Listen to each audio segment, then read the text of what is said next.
Okay, so today is a pretty special day and a little bit of a different video in that it is upgrade day. And normally when I do upgrades, we're talking mostly about the actual PC itself. Over the past, I went from like a FX 8350 to an i7 4790K. Right now it's an Ryzen 1800X, and of course I went from my first ever graphics card in this system was a GTX 660, which progressed to a GTX 970, then to a 1070, and now a 1080 Ti. But today is actually a setup upgrade, and it is related to this triple monitor setup that I have going on here. Now, for the most part, this triple monitor setup has had one 1440p monitor in the middle with two 1080p panels on the side.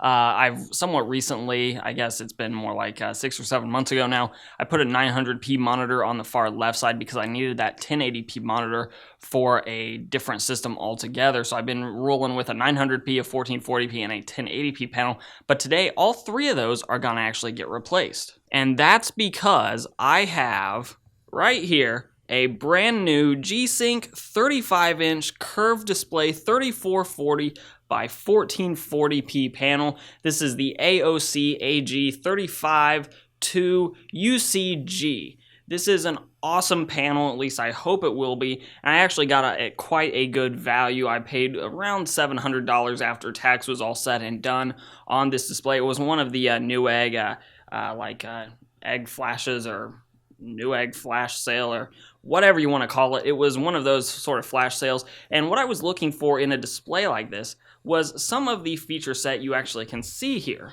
Specifically, I get a 1440p monitor, and I get an ultra wide, which is great for something like Premiere Pro, but I get G-Sync, which was on my gaming wish list, and I get a triple digit refresh rate with 100 Hertz over DisplayPort. So I am extremely excited to get this thing mounted. I'm going to probably use the built-in VESA mount to go ahead and mount it on the monitor arm that I already have. I can take off the two wing arms and just use that center mount. So that's what my plan is right now, because one of the features of this monitor is that the base actually takes up quite a bit of desk real estate, but I can avoid that altogether. So I'm gonna go ahead and get this thing unboxed and give you my first impressions after playing a few games, but first I have to get the whole thing mounted.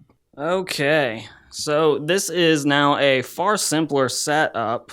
But we are gonna go ahead and hop into this thing and hop into a game real quick, probably just Overwatch, and play around and see, well, what the gaming experience is like. I've never gamed on such a really awesome looking panel. So I'll be right back.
Okay, so the new monitor is installed and it's up in gaming and it looks great.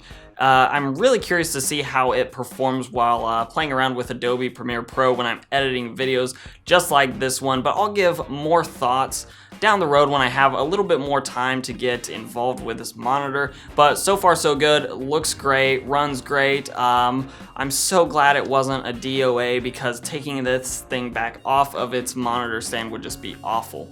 So if you like this video, give it a like, share, subscribe, and comment down below and let me know what you think about ultra wides in general. Is this a form factor of gaming that you would be interested in, or are you just tied down to your classic 16:9 aspect ratio? You can follow me on Instagram and on Twitter at Hoosier Hardware, and as always, I'll let YouTube queue up a couple more videos from my channel for you to watch. I'm Shane with Hoosier Hardware, and I'll see you guys in the next video.